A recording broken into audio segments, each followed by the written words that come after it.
ధన్యవాదాలు సార్. ఇప్పుడు విజయవాడ తూర్పు నియోజకవర్గ శాసనసభ్యులు గౌరవనీయులు గద్దె రామ్మోహన్ రావు. అందరికీ నమస్కారం.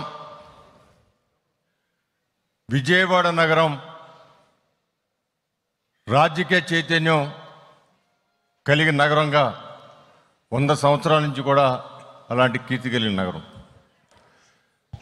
అంతేకాదు పత్రికా రాజధాని ఏదైనా ఉందంటే అది విజయవాడ అని చెప్పి గతంలో ఎన్నో సందర్భాల్లో మనం చెప్పుకున్నాం.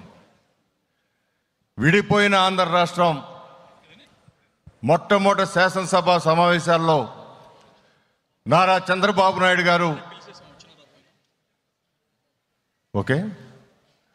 నారా చంద్రబాబు నాయుడు గారు విజయవాడ నూతన ఆంధ్ర రాష్ట్రానికి రాజధాని అని చెప్పి ఆయన అనౌన్స్ చేసిన తర్వాత అనేక రకాలుగా కష్టాలకు ఓర్చుకొని ఆయన ఒక రాజధాని నిర్మాణం ప్రారంభించి ఇవాళ విజయవాడ నగరాన్ని కొంచెం ప్రపంచ పటంలో తీసుకెళ్లిన వ్యక్తి నారా చంద్రబాబు నాయుడు గారు.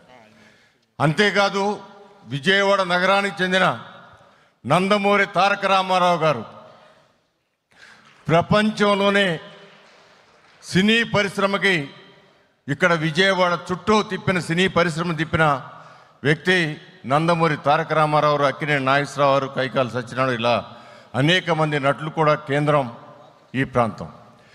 ఇలాంటి ప్రాంతంలో రాజధానిని ఘనంగా నిర్మించుకుంటూ అదే సమయంలో ఈ విజయవాడ యొక్క ప్రగతిని, ప్రతిష్టని, కీర్తిని ప్రపంచానికి మరొకసారి ఈ కార్యక్రమం ద్వారా చాటి చెప్పాల్సిన బాధ్యత ప్రతి ఒక్కరి మీద ఉందని తెలియజేస్తూ ఈ కార్యక్రమాన్ని లాంచ్ రోజు అందరికీ అభినందనలు తెలియజేస్తూ ఇదే ఉత్సాహంతో ఈ నెల రోజుల పాటు ఈ కార్యక్రమం సక్సెస్ చేయడానికి ప్రతి ఒక్కరు కూడా తమ వంతు కృషి చేయాలని మనస్ఫూర్తిగా కోరుకుంటూ సెలవు తీసుకున్నాను. జై హింద్, జై జన్మభూమి.